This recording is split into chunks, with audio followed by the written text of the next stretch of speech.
অবশিষ্ট রয়েছে সকলকে জয় করানোর জন্য তারা গভীরভাবে ষড়যন্ত্র চালিয়ে যাচ্ছে। তারা সর্বপ্রথম চেষ্টা করছিল এই সমতলে বিভিন্ন ধরনের কর্মকাণ্ড করে এই সরকারকে পতন ঘটাবে, কিন্তু তারা যখন ব্যর্থ হয়েছে ঠিক তখন তারা পার্বত্য চট্টগ্রামকে বেছে নিয়েছে এবং পার্বত্য চট্টগ্রামে একটার পর একটা গভীর ষড়যন্ত্রের মধ্য দিয়ে তারা পার্বত্য চট্টগ্রামকে একটি অস্থিতিশীল পরিবেশ এবং প্রেক্ষাপট তারা তৈরি করার চেষ্টা করেছে।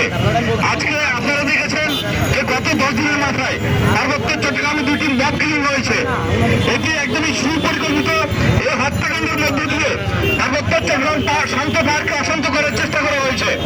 দীর্ঘদিন ধরে পার্বত্য চট্টগ্রামে একটি পক্ষ আমাদের প্রতিবেশী যে দেশ রয়েছে ভারতের, ইন্ডিয়ার প্রত্যক্ষ এবং পরোক্ষ মদতে তারা পার্বত্য চট্টগ্রামকে অশান্ত করে পার্বত্য চট্টগ্রামকে গভীর ষড়যন্ত্রের মধ্য দিয়ে একটি নামক রাষ্ট্রে পরিণত করতে চায় এবং পার্বত্য চট্টগ্রামকে ঘিরে